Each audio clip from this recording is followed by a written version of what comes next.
નમસ્કાર આંગણવાડી કર્મચારી બહેનો, સ્વાગત છે તમારું આપણી આ યુટ્યુબ ચેનલમાં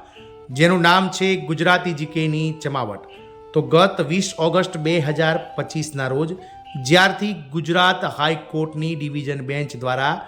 ગુજરાત રાજ્યના મહિલા અને બાળ વિકાસ વિભાગના નેજા હેઠળ કામ કરતા 1.6 લાખ કરતાં વધારે આંગણવાડી કાર્યકરો અને તેડાગર બહેનોની તરફેણમાં એક ઐતિહાસિક ચુકાદો આપતા ગુજરાત રાજ્ય સરકારને આગામી 6 મહિનામાં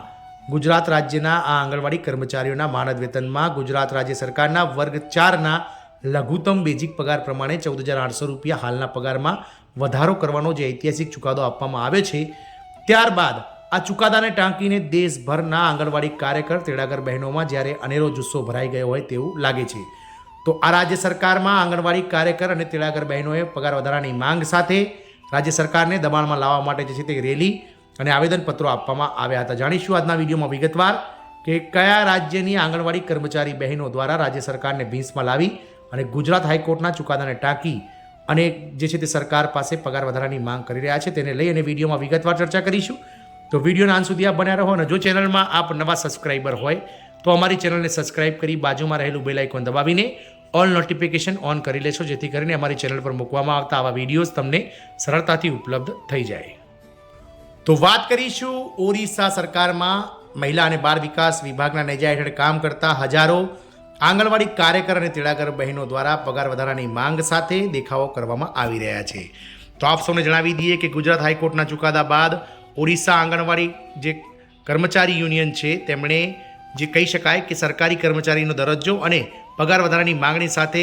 ગત સોમવારે હજારો આંગણવાડી કાર્યકરો અને તેડાગર બહેનોએ વિરોધ પ્રદર્શન ચાલુ કરી દીધું છે। ઓલ ઓડિશા આંગણવાડી લેડીઝ વર્કર્સ એસોસિએશનના બેનર હેઠળ આ કર્મચારીઓ શિયાળુ સત્ર પહેલાં રાજ્ય વિધાનસભા ભવન પાસે પ્રદર્શન કર્યું હતું, જેમાં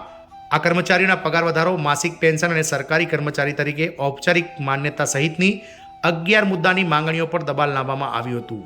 આપ સૌને જણાવી દઈએ કે શિયાળુ સત્ર 27 નવેમ્બરથી શરૂ થઈ ગયું છે અને સરકારને જે છે તે શિયાળુ સત્ર દરમિયાન જ ભીંસમાં લેવાની હાલમાં જે છે તે ઓડિશા આંગણવાડી કર્મચારી યુનિયન દ્વારા કવાયત હાથ ધરવામાં આવી છે।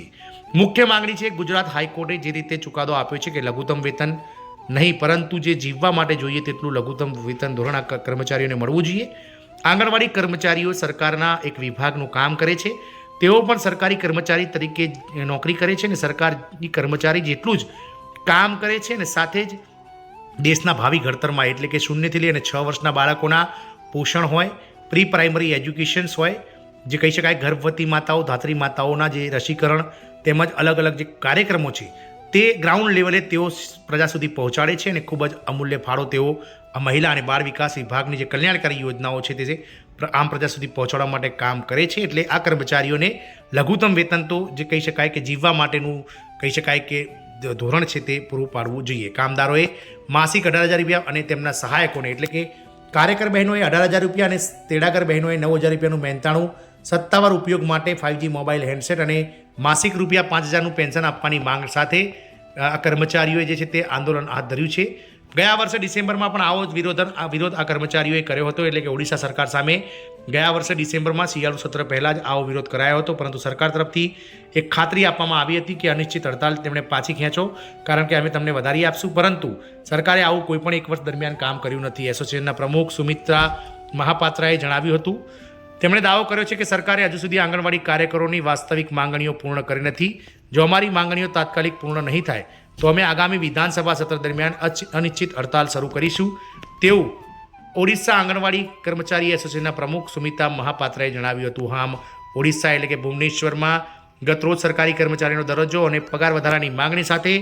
હજારો આંગણવાડી કાર્યકરોએ સંસદમાં વિધાનસભાના શિયાળુ સત્ર પહેલાં જ સરકારને ભીંસમાં લાવી અને પગાર વધારા તેમજ કાયમીકરણની માંગણી સાથે સરકારનો જે છે તે ભીંસમાં લેવાની તૈયારીઓ કરી છે। આપ સૌને જણાવી દઈએ કે આ કર્મચારીઓ દ્વારા પગાર વધારો, માસિક પેન્શન અને સરકારી કર્મચારી તરીકે ઔપચારિક માન્યતા સહિતની 11 મુદ્દાની માંગણીઓ પર દબાણ લાવવામાં આવ્યું હતું।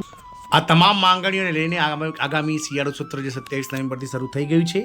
તેના પહેલાં સરકારને દબાણમાં લાવવાની જે છે તે આંગણવાડી કર્મચારી યુનિયન દ્વારા કવાયત હાથ ધરવામાં આવી છે। આ કામદારોની મુખ્ય માંગણી છે 18,000 રૂપિયા કાર્યકર અને તેડાગર બહેનોને 9,000 રૂપિયા મહેનતાણું તેમજ ગુજરાત હાઈકોર્ટના ચુકાદાને આધીન લઘુત્તમ વેતન વધારો કરી